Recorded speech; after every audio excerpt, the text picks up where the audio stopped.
جس کی لمبائی بلندی میں 60 میل ہوگی۔ اس میں مومن کے کئی گھر والے ہوں گے۔ مومن ان سب پر چکر لگائے گا، لیکن وہ آپس میں ایک دوسرے کو نہ دیکھ سکیں گے۔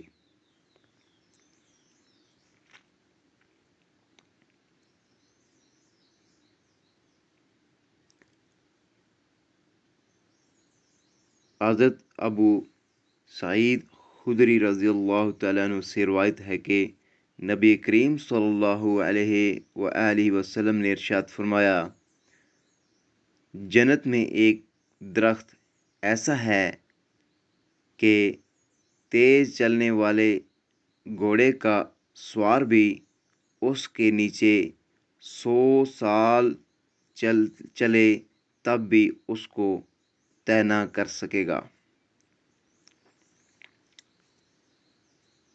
اور بخاری اور مسلم میں یہ روایت حضرت ابو ہریرہ رضی اللہ تعالیٰ عنہ سے مروی ہے۔ اس میں آپ صلی اللہ علیہ وآلہ وسلم نے یہ ارشاد فرمایا کہ ایک گھوڑ سوار اس کے سائے میں 100 سال بھی چلے تو اس کا سایہ ختم نہیں ہوگا۔ حضرت ابو سعید خدری رضی اللہ تعالیٰ عنہ سے روایت ہے کہ نبی کریم صلی اللہ علیہ وآلہ وسلم نے ارشاد فرمایا، جنتی اپنے اوپر بالا خانے والوں کو اس طرح دیکھیں گے جیسے کہ تم مشرق و مغرب کے کنارے میں چمکنے والے ستارے کو دیکھتے ہو۔ گویا کہ اہل جنت کے درمیان درجات کا تفاصل اس طرح فضیلت کے لحاظ سے ہوگا۔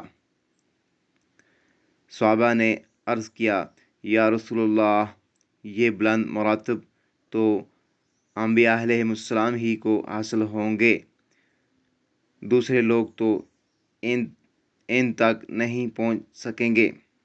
آپ صلی اللہ علیہ وسلم نے ارشاد فرمایا، کیوں نہیں؟ قسم ہے اس ذات کی جس کے ہاتھ میں میری جان ہے، اللہ تعالیٰ پر جو ایمان لائے اور پیغمبر کی تصدیق کی، ان کو بھی یہ درجات حاصل ہوں گے۔